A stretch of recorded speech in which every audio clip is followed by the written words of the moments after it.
فضيلة الشيخ، يقول السائل: دعوت الله كثيرا بأن يستجيب لي في أمر من الأمور، لكن لم أرى أي أثر في استجابة دعائي، وأنا الآن أشعر بالإحباط مع أني اجتهدت كثيرا في دعائي، فما نصيحتكم لي أثابكم الله؟ أخي في الله، لن تخسر ولن تخسر ما دمت تسأل الله وتدعوه، فاستجب دعاء الله عز وجل. وهذا الذي تسميه الإحباط ما هو إلا من الشيطان، من كيد الشيطان. لن تدعو الله دعوة إلا صرف عنك من السوء مثلها، إلا استجابها لك، أو صرف عنك من السوء مثلها، أو جعل لك في الآخرة من الدرجة في الجنة ما هو مثل ما دعوت. فأنت على كل الأحوال سالم غانم، سالم بتسليم الله، غانم بفضل الله عز وجل. فهذا الذي تجده في نفسك أنه لا يستجاب دعائك، وأن هذا يترتب عليه سوء الظن بالله عز وجل والإحباط، هذا كله من الشيطان. لا تلتفت إلى هذا أخي في الله. قد تدعو الله بشيء يكون سببا في شقائك في الدنيا والآخرة، والله يصرفه عنك رحمة بك. كم من إنسان سأل الله مسألة علم الله أنها لو تحققت له لفسد عليه دينه، وصرفها الله عنه لطفا به ورحمة. فهذا من كرم الله عز وجل وفضل الله عليك. أحسن الظن بالله عز وجل، واعلم أن الدعاء حبل خير بينك وبين الله، تستدر به خير الدنيا والآخرة. أحسن الظن بالله أنه لن يخيرك، وأنه إذا أخر الإجابة لحكمة. الإنسان قد يسأل الله تحصيل أمر فيقول: يا رب أريد أن أجد سيارة، أو أجد زوجة، أو أجد مالا، أو أجد كذا وكذا. وعلم الله أنه لو وجد هذا المال في هذا الزمان أنه يفتن في دينه، فأخر الله عنه هذا المال للوقت الذي يكون فيه خير عليه في دينه ودنياه وآخرته، والله يعلم وأنتم لا تعلمون. فأحسن الظن بالله عز وجل وليتسع صدرك، فإنك تسأل الكريم الذي لا تنفذ خزائنه، وتسأل الكريم الذي لا تضره مسألتك. يا عبادي، لو أن أولكم وآخركم وإنسكم وجنكم قاموا في صعيد واحد فسألوني فأعطيت كل واحد ما بلغت مسألته ما نقص ذلك من ملكي شيئا. الله سبحانه وتعالى لا يعجزه أن يعطيك ما تسأل، ولكن الله يريد لك الخير، ويريد أن يصرف عنك السوء والشر.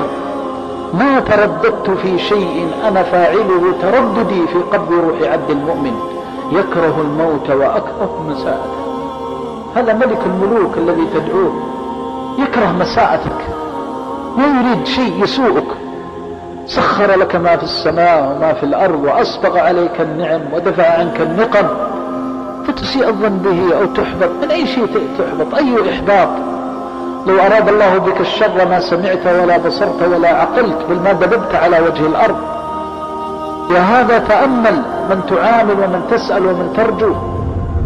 إياك وهذه الظنون الفاسدة وهذه الأوهام الجائرة. عليك أن تبتعد عن سبيل الشيطان، وأن تنزه نفسك بما وصاك به الرحمن. أن لا تستعجل أمر الله عز وجل. هؤلاء أنبياء الله ورسل الله تأخرت الإجابة عنهم لحكم، فصبروا وصابروا ورابطوا.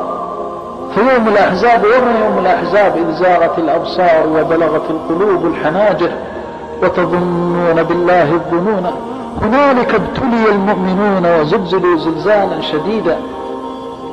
مكث عليه الصلاة والسلام السبت والأحد والاثنين والثلاثاء ينضح بالنبل ويدافع عن المدينة، وأصحابه معه في شدة ولأواء، حتى استجيب لهم يوم الأربعاء. أخي في الله، لله حكم، وعليك أن توسع صدرك، وأن تستيقن بربك. كم من أمور من النقم حلت بالإنسان، فأصابته الضائقة في جسده فابتلي بالسقم والمرض، وأصابته الضائقة في ولده فرأى في ولده ما يؤلمه ويجرح قلبه، وأصابته الضائقة في زوجه، وأصابته الضائقة في حبه، وأصابته الضائقة في ماله، وأصابته الديون والهموم والغموم. فما وسعها إلا الرضا بالله وحسن الظن في الله وصدق اللجأ إلى الله، ومن يتوكل على الله فهو حسبه. ولقد تأذن ربك أن من صبر واصطبر أن يجعل له من بين أطباق السماوات والأرض فرجا ومخرجا. لا يعجز الله شيء. لا تظن أن مسألتك هذه تعجز الله عز وجل، أو أن الله لا يريد أن يعطيك سؤلك. الله يريد بك الخير.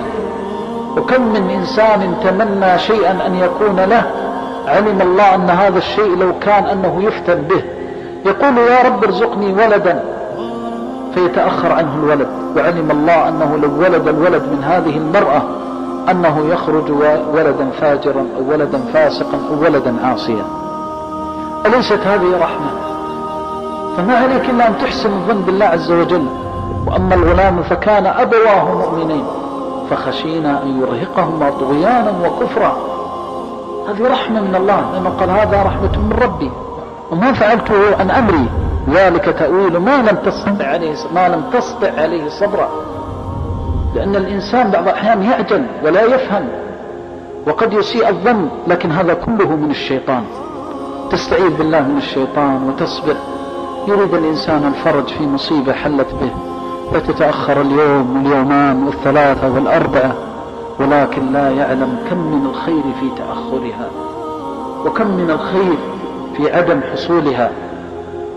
يوسع الضيق الرضا بالضيق، الرضا بالضيق، لأنك تعلم أن الله قدره لك وأن الله يريد بك الخير.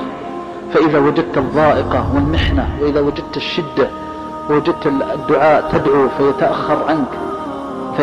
تتأخر عنك الإجابة، فأحسن الظن بالله وثق بالله، فإن الله نعم المولى ونعم النصير. لن تجد الخير إلا بالله، ولن تستدفع الشر إلا بالله، ولا حول ولا قوة إلا بالله. ومن كان لله كان الله له، فإن الله نعم المولى ونعم النصير.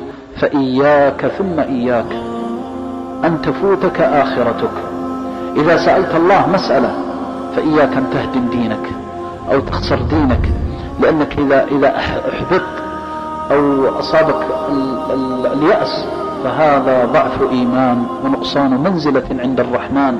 فالله أن ينظر الله إليك في يوم من أيام هذه الدنيا وقد تقلب قلبك على النقص في طاعته. الكمال أن تقول لا، الله يريد بي خيرا. الكمال أن تقول بإذن الله ستنفرج، بإذن الله سيكون خير، أنا راضي بما كتب الله، أنا قانع بما حصل. كل هذا يرفع الله به درجتك ويعظم به أجرك. ولنجزين الذين صبروا أجرهم بأحسن الذي كانوا يعملون. اللهم اجعلنا من الصابرين، وثبت قلوبنا واجعلنا من المرابطين، واصرف عنا كيد الشياطين، واجعلنا لك مخبتين موقنين برحمتك يا أرحم الراحمين. والله تعالى أعلم.